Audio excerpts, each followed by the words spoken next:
bi-weekly English program. I'm your host, Zach, with technician Amrullah Tahiro. I have a special guest today. I'm joined by Dr. Trevor Truman, or Dr. Galato. We're going to discuss about human rights abuses throughout Oromia.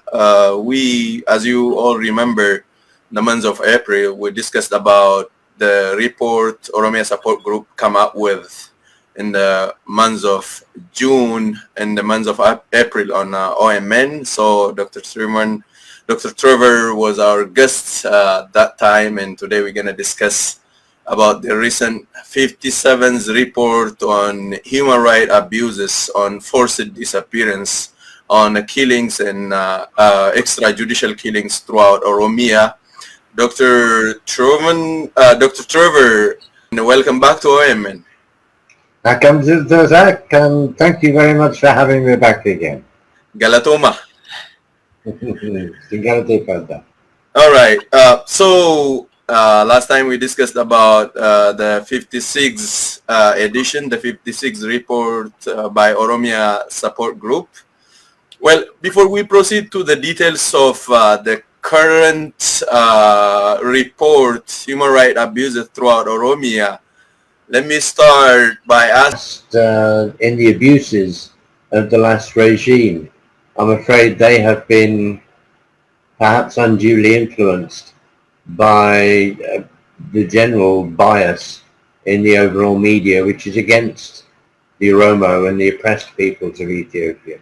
Great. When we discuss the details of the current report, we'll talk about the bias, media reporting, and ignoring Oromo issues. We will talk about how Western medias are framing the political situation in the country and what point they are missing and what will be the consequence of those biased report. We'll talk about it in detail. So let's get back to the current report, the 57th report. I remember that in 56 reports, mainly focused on the Western Walaga 5 districts, the one that previously reported, the one that we discussed previously on the month of April. It was only focused on the 5 districts of the Western Walaga. What is the main focus of the 57th report, and what are the main issues in the current report by Oromia Support Group, Dr. Trevor? Thank you. In fact, Report 56 did include the information from the West Wallaga report, but there were also abuses reported in number 56 from the other regions of Oromia, from the central Oromia, from Amhara region also, from Benishangul Gumuz region, and from southern part of Oromia too, as well as SNNPR. So, and although the West Wallaga report featured very heavily in Report 56, Report 56 wasn't exclusively about that. Report 57 really is a continuation of the same, but worse. We have now recorded, the main features of the report are the killing of innocent civilians suspected of political opposition to the government, often largely Kero members who have been systematically targeted for elimination, and their followers and their families, and the burning of properties, not only of people believed to be in support of Kero or the Oromo Liberation Army, but the properties of farmers who've been subject to ethnic cleansing. Well, Dr. Truman, Dr. Trevor, most of the time, people ask, when I just want to get a little bit insight about the report before we kind of like go into details of the report. What are methods of like collecting data and how accurate it is, and what are sources of information for you guys? Do you guys have people on the ground that work on these reports with you guys. And like, if somebody asks the accuracy, how accurate this report is, what will be the answer from your organization, Dr. Trevor? Yes, I can fully understand that. And people should always question information that is published about human rights abuses, especially in Ethiopia, where there is so much misreporting. Over the last 30 years, I've developed a network of informants who send information via a person who collates that information in Norway. This person has been integral to OSG reports over the last 30 years and indeed was responsible for a lot of the reports that we received from inside Oromo during the 1990s. And he's maintained a lot of his connections within the country, although he now lives in Norway, and we get a lot of our information from there. Also, we get information from Human Rights League for the Horn of Africa, the Oromo Menschenrechts Health Organization in Hanover in Germany, from OLA, the Oromo Legal and Legacy and Advocacy Organization in the States, publishes information which we share. And also we've developed contacts from London that we have via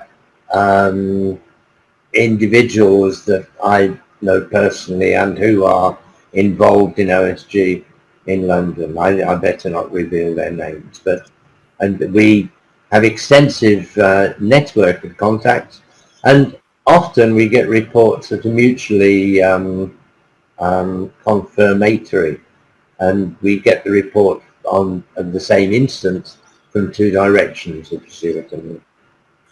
Great. Also, we check for internal consistency as well as external consistency between sources. But we do rely on people that we trust. I have to say this. And quite often, there is no way of verifying what we are told, except we've been told truthful things by that very same reporter over the last 20 years or so.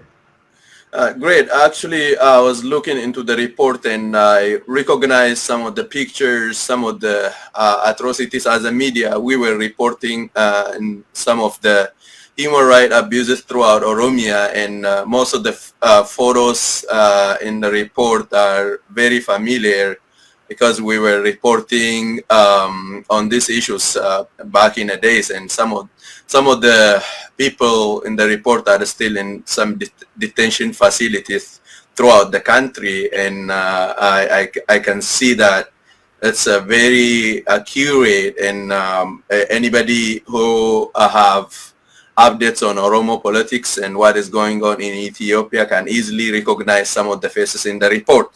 Good. So let's get back to the detail of the report. There are killings, there are forced disappearances, there are kidnaps, there are tortures, there are human and democratic right abuses throughout Oromia, especially after the so-called reform government that just term of office expired in the last year came to power. So can you tell us a little bit details about those things, about the torture, about the killing, about the forced disappearance included in report? Just let's get back to let's kind of like get detail into the report, Dr. Trevor.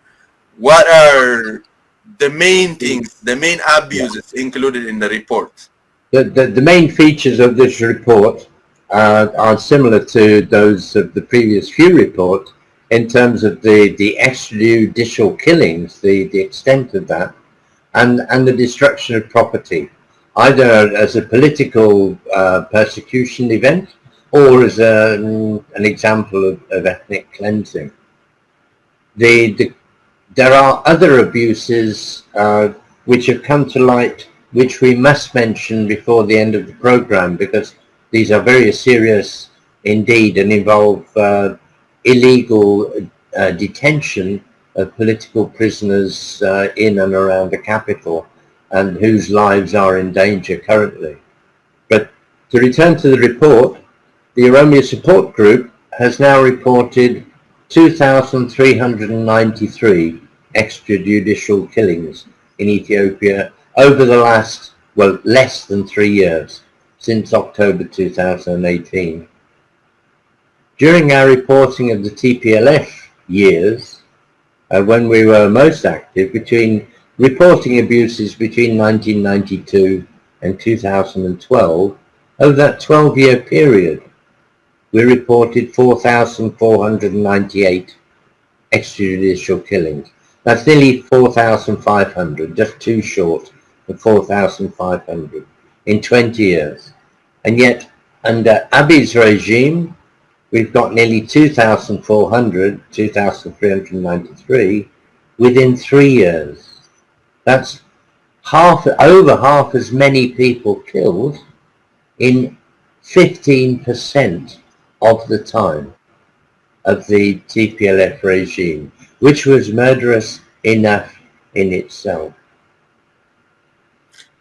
As well as this number of killings, we see that the persecution is measured in killings more than detention. The ratio of killings to detention is 10 times that what it was under the TPLF.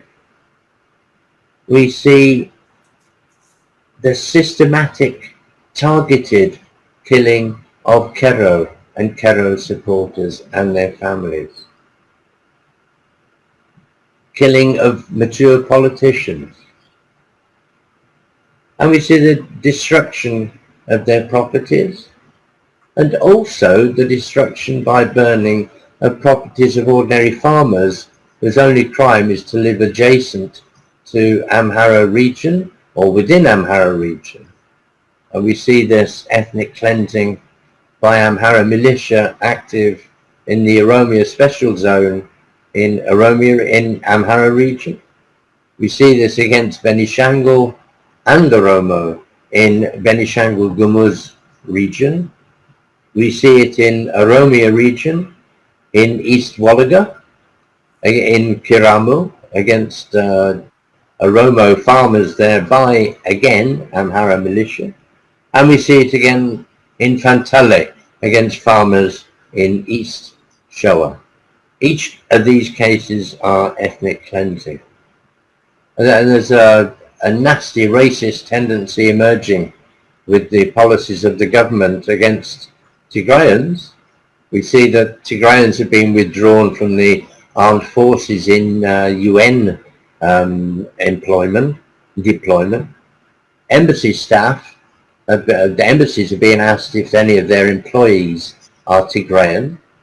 And returnees from Saudi Arabia migrant detention are being detained on arrival if they are Tigrayan. The others are being conscripted into the others were killed, and there was rioting in Shashamane and Jirra. It was, the media immediately said this was Kero who were responsible. And that was a very quick response, and there was some flimsy evidence and false papers spread around saying this is Kero's work. And it wasn't. It was people who bust in by the Prosperity Party supporters to make mayhem in Shashamane and Jirra and cause all this killing. And this was blamed squarely on Kero by media which were prepared, ready for just that eventuality. It was a strategic move. Kill Hachalu and then instigate violence and then blame Kero. That was deliberate policy of Abiy Ahmed. And we saw the same again in November of last year when Amhara settlers were killed in Guliso. And this was a bunch of thugs hired by presumably Oromo special forces, I don't know which. But they were certainly not Ola forces that attacked Amhara settlers with whom Oromo have been living peaceably for decades.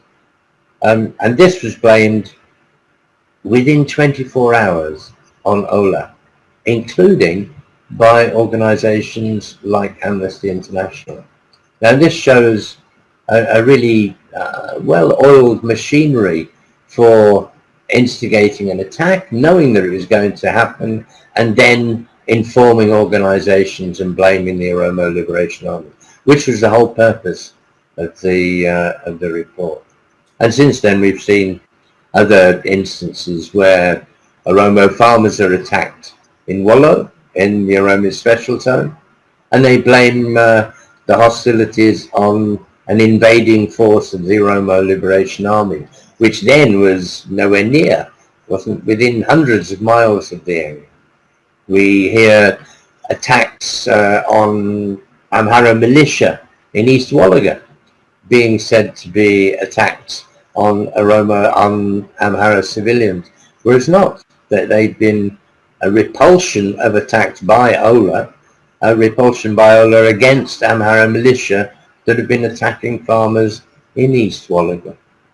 So it's unfortunate, and we have to call out this media bias, but eventually the truth will out, and we will manage to overcome this. Okay, so Dr. Trevor, as we can see, the Western media, that's known, we don't expect any fair, balanced reporting or media coverage about Oromo issue from back home, because as we all know, they all are government paid medias, and they do whatever they're doing on purpose, blaming everything on OLF, blaming anything on Oromo nationalists has been the narration they has been pushing for a long period of time, and there is nothing new about that. But the Western medias, is there any attempt from you and your organization or organization that that works in collaboration with you guys, try to reach out to the Western medias to rectify or to stop their bias and report everything that is happening in the country equally, to force them to get a kind of coverage about all these atrocities in the country? Is there any attempts to reach out to the Western medias? And additionally, is there any attempt to reach out to different human rights organizations this time around? Like in the previous one, I remember that you guys reach out to different human rights organizations, and you guys send the report to Amnesty International and Human Rights Watch and other human rights organizations. What about this time? Yeah, we always send that information, and in fact, I had an email this morning from a colleague in Amnesty International saying that video footage that we were sent, taken from inside the Saudi Arabian migrant detention center, was actually in the hands of the Saudi Arabia researchers for Amnesty International. So yes, that's sharing hard information with organizations like that. But I'm afraid we don't get the attention that we need. We don't get the attention that we deserve from international media, and that is because of a pro-Abyssinian bias, if you like. And even this sanctions from Biden concentrated on the north. As I say, it mentioned only the conflict in the north. It didn't mention the word Oromo once. And this is not good enough. The main issue in Ethiopia is the trampling of ordinary people. And the biggest number of ordinary people who are trampled on are Oromo. It's got to stop. And unless it does, then there'll be no stability in the region at all. This is the message we've got to get over. I'm glad you raised about the recent Biden administration sanction on Ethiopia. In addition to the sanction, they are calling for the ceasefire between Ethiopian government and Tigray forces. They're not mentioning about what is going on in Oromia, as well as there is a big fight on the battle between Oromo Liberation Front and Ethiopian government. As we all know, there is no any way that you can call for peace. In their recent call for peace, they were telling Abiy Ahmed government to sit for negotiation with Tigray forces. What will be the implication of this on overall political situation of that country? Ignoring the Oromo side, do you think they can bring peace in Ethiopia with the way they are going right now, Dr. Truban, as somebody that really knows Ethiopian politics for a long period of time? Do you really think it doesn't have a snowball in hell's chance of succeeding unless the Oromo are involved? And the TPLF know this well. And that's one of the good consequences of this cooperation between the Oromo Liberation Army and the TPLF. When it comes to negotiation, the TPLF know full well that there will be no stability, and they will insist on Ola's participation in dialogue and the political parties which represent the Oromo people, the Oromo Liberation Front and the Oromo Federalist Congress. They know, and the next time there is a dialogue with the establishment of a transitional administration, the Oromo will be part of that dialogue. Well, Abiy is talking about the national reconciliation process. As we all know, he's gonna sit with his friends in crime, like those people in the same political camp with him, like Branu Naga and others. So othering or pushing Oromo political organizations to the side has been taking place for a longer period of time. Let's talk about those people in the highest position in the Oromo Liberation Front that are in a different military camp. They're included in the recent report. What is the update on them, Dr. Trevor? It's been very worrying, very frustrating, the update on the OLF detainees. To remind everybody, these are people who've been unlawfully detained since at least a year ago, following the assassination of Harchalu. And at least 4 court orders have been made for their release from custody, but the police have continued to keep them in illegal detention. They've moved them frequently from place to place, so it's very difficult to find out where they are. And currently, 10, including Colonel Gamacho Ayana, have disappeared from Galan police station. Before they were at Galan, some were in Barayu police custody, and it seems that Barayu, Galan are bad places, very bad places to be detained in terms of abuse and denial of food, but it seems that they're being taken to an even worse place, Awash military camp.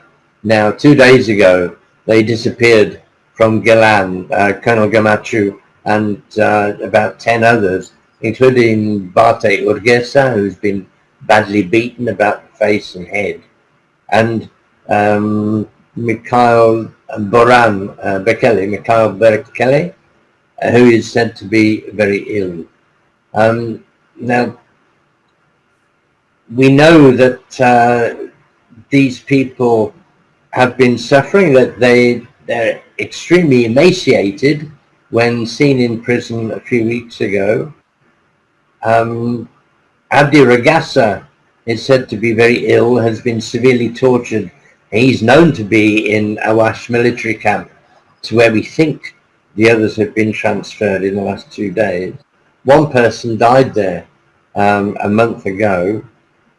In another detention facility at Tuludimtu, 19 died of some infectious disease recently, and this is a place where sex slaves and rape victims of military personnel have been kept. Many new prisoners are said to have been taken there in the last week. And because of all these abuses, the prisoners in Kaliti have refused to attend court. Now, the